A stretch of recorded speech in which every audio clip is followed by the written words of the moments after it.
I can read minds. Someone is trying to kill me.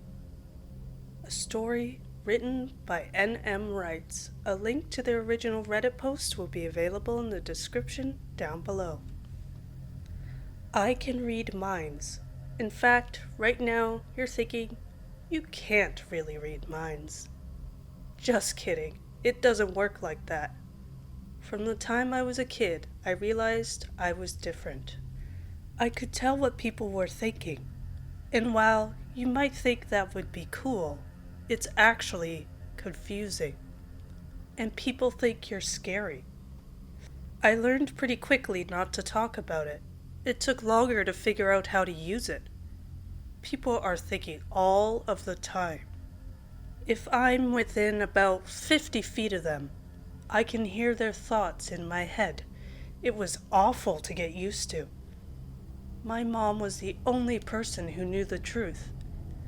And since she's gone, my secret is forever safe. You see, all thoughts sound the same. I don't hear them in the thinker's voice. I hear them in a weird, androgynous voice that sounds the same no matter the thinker.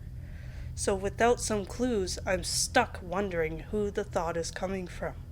I spent most of my childhood with all my teachers thinking I had trouble learning, when in fact, I was trying to figure out how to stop the thoughts of the other 25 kids in my class from overwhelming my brain. Anyway, I don't have many friends, and relationships are hard. You might think reading your partner's mind would be great. But trust me when I say you do not want to know everything they find annoying, unattractive, or weird about you, but are too kind to say. It's not easy. Professionally, I found a way to use my special gift. I turned myself into an above-average student by realizing I could figure out what everyone else thought the answers were on exams, and I did quite well when I could get some solitude and work on papers myself without others' thoughts intruding. I went to law school and opened a small firm with my best friend Nathan. We specialize in contract negotiations and got a great reputation for our negotiating skills. As it turns out, having someone in the room who can read the mind of the other side helps a lot. Plus, he understands my need for solitude, even if he doesn't know that it's due to me being overwhelmed by hearing the thoughts of others. He just thinks I have a sixth sense for negotiating, which in some ways, I guess I do. Sorry, I'm rambling. I'm pretty scared right now, and don't have time to get all this down. My problem started 2 weeks ago. We were in the middle of our largest negotiation ever, our merger that would really put us on the map.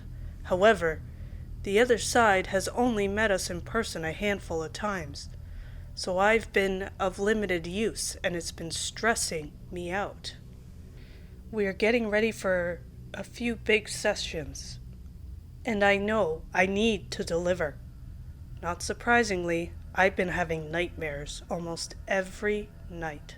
I was tossing and turning one night when I heard the thought, clear as day. It was enough to make me sit straight up in bed. Going to slip in and slice his throat. One of these windows must be unlocked. He needs to die.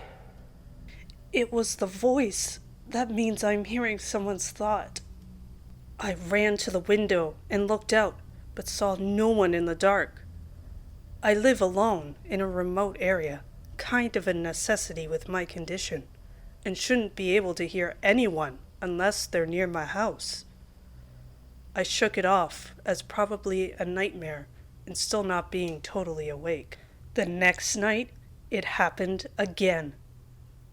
As I stood looking out into the darkness surrounding my house, I thought I saw a movement, but couldn't be sure. Either way, I was done with messing around. Someone was sneaking up to my house in the dark with thoughts of murder on their mind. I bought about 20 motion-activated lights that day and stuck them all around my house. That night, several popped on, and I heard someone curse in my head. I didn't hear anything after that. Whoever the psycho was, that took care of it.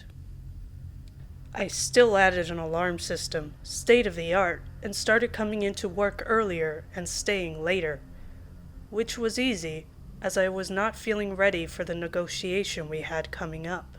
The day of the big negotiation came and the office was packed. I hadn't had any other issues at home, but I still hadn't been sleeping well with the stress. As I walked into the meeting, I heard one thought cut across the rest. I hate him. I looked around.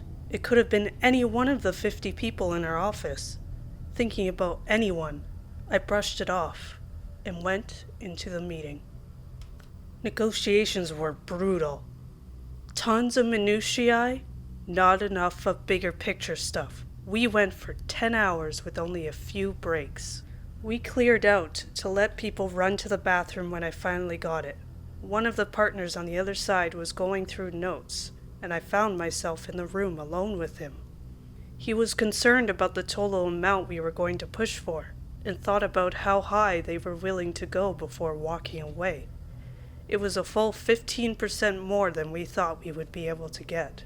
I almost ran out the door to Nathan's office. This is the biggest they're going to go before walking away. I slid it across the desk. He stared at the number. Are you sure? If we push this high and this falls apart, we're screwed. I nodded. I know this will work. It did.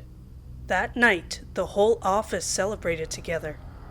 Hearing the warm thoughts of my co-workers washing through my head was an intoxicating feeling.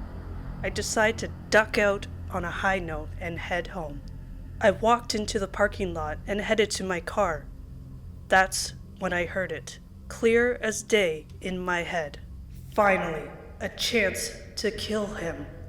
Can't believe he just wandered off by himself. I spun around looking for a masked killer. The parking lot was empty. I ran to my car. The next day, in the office, it happened again. I was in the break room when I heard someone's thought. Those damn lights are keeping me away, but I could do it here if I get a chance. No mistake this time, and it wasn't random at all. I took my computer and went home. Over the next 3 days, I considered everyone in the office. It had to be someone senior enough that my death would give them a chance at a promotion, but junior enough that they felt disrespected for some reason by me, and who had been with us long enough that they felt I was a problem that needed to be solved with my weird hours and need for solitude. I went through the names 100 times. I checked Facebook and Twitter profiles. I barely slept and had narrowed it down to 2 possible suspects. I stared at their faces trying to figure out which one of them hated me so much that they wanted to try and kill me. Nathan finally called after the 3rd day I didn't show up at or call the office, worried about me. He asked if I was eating or sleeping. Both answers were no, and I told him that someone at the office was trying to kill me. He said he'd pick up some food and we'd figure out how to catch this murderous monster. He showed up with takeout and took one look at me before telling me to take a shower, which I guess I needed. I came upstairs and started getting ready to shower when I heard it again. Can't believe he installed all this security and then just let me in the front door. I ran to my bedroom door and locked it before looking for my phone. It was downstairs on the counter where I left it. I'm writing this hoping someone reads this and can report what happened here. Nathan is knocking on my bedroom door now, asking me to come downstairs to talk to him. I can hear his thoughts, though, and how he does all the work and my weird lucky guesses gets all the credit, and how killing me will finally give him the chance to get the recognition he deserves. I don't think I have long until he gets in here. I can hear him thinking about how strong the door is. And he just remembered that there is an axe by the back door for firewood.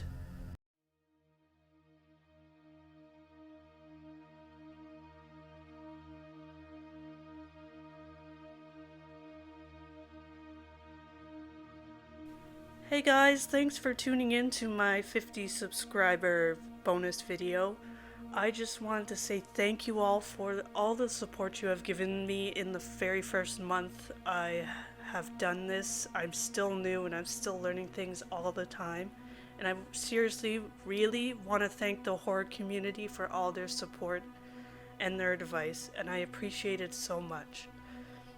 I also want to use this opportunity to shout out another narrator. His name is The Crow Flies.